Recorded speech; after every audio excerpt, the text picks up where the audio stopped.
بسم اللہ الرحمن الرحیم۔ السلام علیکم ناظرین، میں طارق اسماعیل ساگر آپ کی خدمت میں حاضر ہوں۔ ناظرین کرام، آپ کہیں گے کہ یار آج تو ساری بری خبریں اکٹھی کر لی اس نے، لیکن میں کیا کروں؟ جو اچھی خبر ہوتی ہے سب سے پہلے آپ کو دیتا ہی ہوں۔ یہ بری خبریں نہیں ہیں، اصل میں یہ تازیانہ عبرت ہے۔ اگر ہم اس سے عبرت دیکھیں، اللہ کا کسی نے پوچھا تھا نا حضرت علی کرم اللہ وجہ سے کہ مولا اللہ کے عذاب اور آزمائش میں کیا فرق ہے؟ آپ نے فرمایا کہ اگر جو آزمائش ہے وہ آپ کو اللہ کی طرف لے جاتی ہے، اپنا محاسبہ کرنے پہ مجبور کرتی ہے، تو سمجھیے کہ وہ نعمت ہے۔ اور اگر آپ اس سے ڈر جاتے ہیں، آپ اس کو قبول کر لیتے ہیں اور برائی کی طرف چلے جاتے ہیں، تو پھر وہ اللہ کا عذاب ہے۔ یہ ذہن میں رکھ کے میری بات سن لیا کریں۔ میں آپ سے رو رہا تھا پچھلے 15-20 روز سے وقتاً فوقتاً کہ ایک منی بجٹ آنے والا ہے جس میں 140 ارب کے نئے ٹیکس لگائے جائیں گے۔ وہ لگ گئے ہیں اور بجٹ آ گیا ہے، اور یہ تو آیا نا، ابھی سمجھے اپریل ہی شروع ہونے والا نا، مارچ کے آخر میں، اپریل میں، تو مئی میں اس کا باپ آئے گا۔ یہ سمجھیں وہ آپ ٹکرے ماریں گے دیواروں میں، وہ جب آئے گا تو یہ تو تیاری ہے، یہ تو ٹریلر ہے۔ اچھا، مزیداری کی بات یہ ہے کہ اس میں دیکھیے گورنمنٹ نے نشانہ کن کو، فلم انڈسٹری، سبحان اللہ۔ آپ کو پتہ ہے پاکستان میں ہر سال کو 400-500 کے قریب فلمیں بنتی ہیں۔ پاکستان کے میرا خیال رکھو ہزاروں کی تعداد میں سینما گھر ہیں، اور یہ فلم والے لوگوں نے وہ لوٹیں مچائی ہوئی ہیں جناب۔ یہ تو کیا سے کیا ہو رہے ہیں۔ ٹیکسٹ بکس، یہ لاہور ٹیکسٹ بک بورڈ کتاب جو ذرا سستی چھاپ کے دے دیتا نا، ان کو ملتی تھی وہ جو حکومت رعایت دیتی ہے، سبسڈی دیتی ہے، تو بچوں کو کتابیں ذرا سستی مل جاتی تھی۔ وہ انہوں نے پبلشروں نے کہا کہ جناب آپ کے چکر میں پڑے، جو تگڑے بندے ہیں ہمیں دیں جناب ٹھیکہ، ہم 100 روپے والی کتاب بیچیں گے 500 روپے کی، اور 200 روپے آپ کو دے دیں گے۔ آپ کو کیا جاتا ہے؟ ہم چلے 100 کما لیں گے، 150 کما لیں گے، 200 آپ کا پکا۔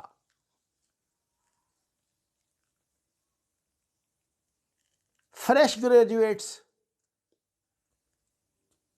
معلوم نہیں کہ ان پہ کس قسم کا ٹیکس ہوگا، کہ تمہاری ایسی تیسی، اگر تم نے اپنے ماں باپ کو زندگی جہنم بنا کے یہ پرائیویٹ کالجوں کی چینوں سے ہیں جی کو گریجویشن کری لگی ہے، ایتھے رکھو، ساڈا بھی بخرا رکھو ایتھے۔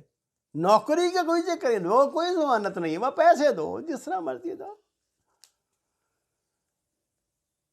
آئی پی پیز، یہ تو ایسٹ میں ہے۔ آئی پی پیز یعنی بجلی بنانے والی جو کمپنی ہیں، وہ کیا آپ ان سے 2 روپے لیں گے تو وہ ہم سے 200 روپے لے لیں گے۔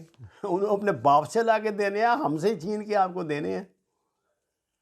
ریئل اسٹیٹ، کئی لوگوں کا نا بیچاروں کا بے روزگاری کاروبار یہ ہے کہ وہ موٹر سائیکل پہ نا کرایہ دار کو مکان دکھاتے ہیں، مکان دکھانے کے بعد وہ اگر 20,000 روپے کرایہ ہے تو 10,000 روپیہ کمیشن ملتی ہے، جس میں سے 5,000 اس کا مالک لے لیتا ہے، 5,000 اس غریب کو مل جاتے ہیں۔ اس کی زندگی تک چل رہا تھا، لیکن وہ بھی ریئل اسٹیٹ کا کام ہے، نہیں گورنمنٹ اس پہ بھی ٹیکس لے گی۔ اب جو وہ لے رہا تھا وہ گورنمنٹ کو دے۔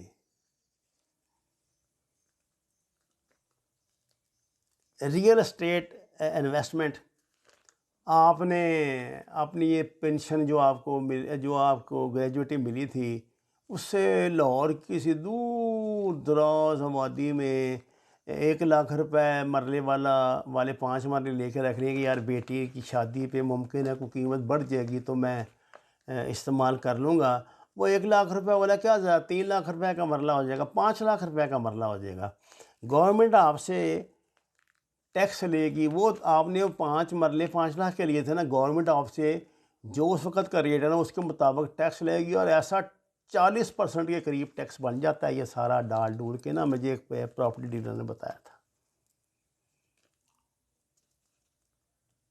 سکوک بانڈس،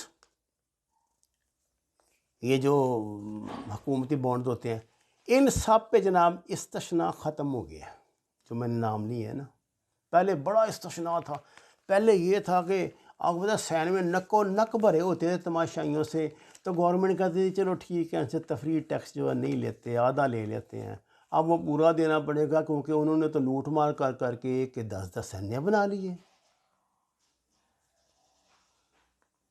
اینٹی یا ناویزا نہ کرنے والے کاروباری افراد پہ 5,000 ٹیکس اکٹھا کرنے یا منہا کرنے میں ناکامی پر 40,000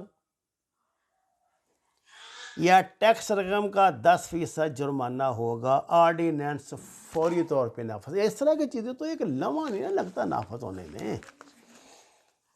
صاحب پچھلے 2 سال میں حکومت نے بجلی ₹1.40 یونٹ تو فوری طور پہ مہنگی کی ہے نا، تو 2 سال میں انہوں نے ₹5.50 تک اضافہ کیا ہے. یہ نیپرا آرڈیننس کے مطابق میں آپ کو بتا رہا ہوں. اگر وہ آپ جو بلوں پہ جو کوئی لکھا ہوتا ہے وہ پڑھنا شروع کر دیں تو آپ کی طبیعت ویسے ہی صاف ہو جائے گی. یہ فلانا ٹیکس، یہ فلانا ٹیکس، یہ فلانا، یہ کوئلے جلانے کا ٹیکس، یہ لکڑیاں جلانے کا ٹیکس، یہ ڈیزل جلانے کا ٹیکس، یہ پانی کا ٹیکس. حکومت قیمت کے 10% تک سرچارج لگا سکے گی.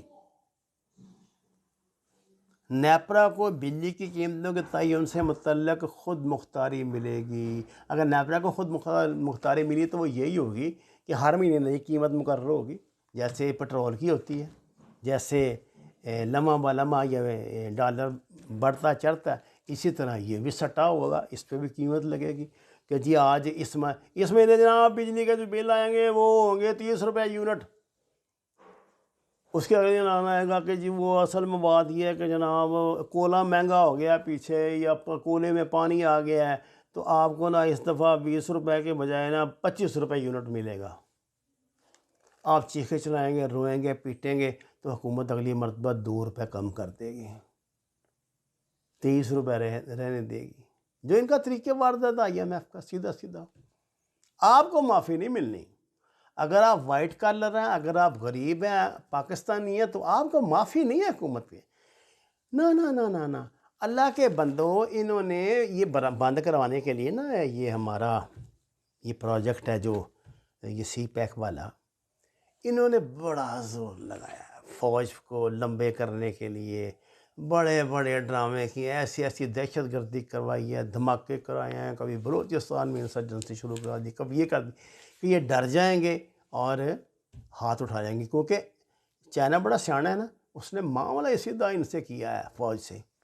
اس کو پتہ ہے یہ بیچارے جو ان کا حکمران ہے وہ کہاں سے آتے ہیں. فوج کے بھی اللہ کا اپنا ہی کرم ہے، فوج تو مانی نہیں. ان کا نام بھائی جان حکومت کے جتنا اختیار میں تھا حکومت نے کر دیا. سپیڈ اگر کام کی 100 تھی تو اس کو 50 کر دی، اب میں 25 کر دی ہے، 20 کر دیں گے. لیکن دستبرداری کا تو سوال نہیں پیدا ہوتا. جب ایک 10 مرتبہ ایک عورت کے ساتھ مرد کے ساتھ نکاح میں بند گئی ہیں تو پھر دستبرداری تو نہیں نہ ہوتی. دستبرداری ہو تو پھر فیصلے ہوتے ہیں بڑے کہ جناب وانڈ ہوئے گی ساری چیزیں دی، اے میرا دے اے تیرا، پیسے کڈو. پیسے نہیں ہیں تو جاؤ سری لنکا کی طرح ہمیں 200 سال کے لیے فلانا ملک فلانا شہر، پھر یہ ہوگا. اب ادھر سے تو کام ان کا بنتا نہیں ہے. ادھر انہوں نے چڑھائی کڑھائی ہوئی تھی، کبھی مولویوں کو دے دیتے تھے، ہوشیاری کروا دیتے، کبھی کوئی یہ اپوزیشن کو کروا دیتے، کبھی عمران خان سے وہ جو لگوا دیا وہاں مجمع، وہ جو یہ جو وہاں بیٹھے تھے دھرنا کرا دیا. پھر کبھی عمران خان کے خلاف دھرنا کروا دیا مولوی فضل الرحمان سے. پھر مولوی فضل الرحمان اور PDM کو ملا کے عمران خان کے خلاف دھرنا کرا دیا. کبھی نواز شریف کا دھرنا کرا دیا بے نظیر کے خلاف، بے نظیر کا کرا دیا نواز شریف کے خلاف.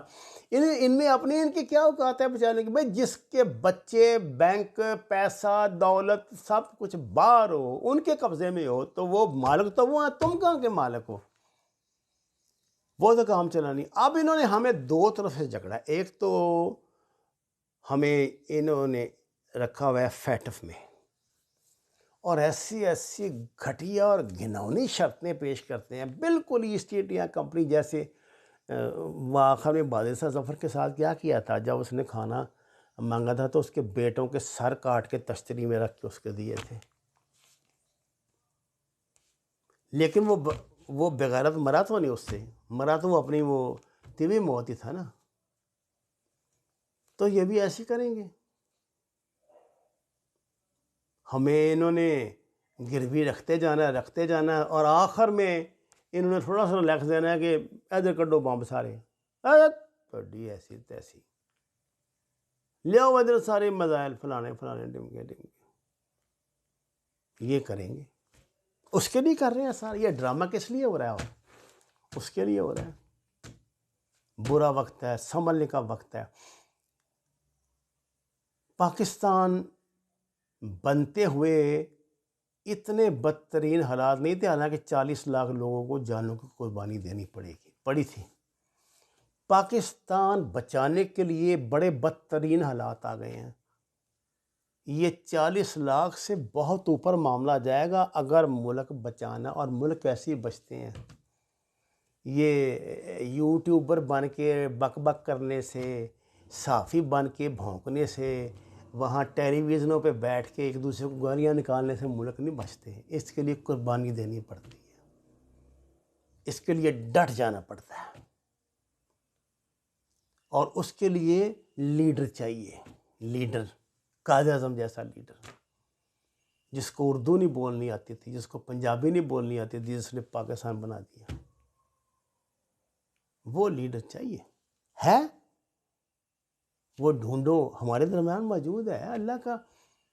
اللہ نے کوئی ایسا کہتا رجال نہیں یہاں پہ آ گیا. اللہ کے بندے ہیں، انہیں ڈھونڈو، انہیں لاؤ. اللہ ایسا کو مسیح ہمارے لیے انشاءاللہ بھیجے گا. وما علینا الا البلاغ المبین. ناظرین کرام، درخواست ہے قرآن و نماز کو ترجمے کے ساتھ جانیے. ہمارے چینل کو سبسکرائب کریں، لائک دیں. سچ کے سفر میں ہمارا ساتھ دیں. آپ کا بہت شکریہ.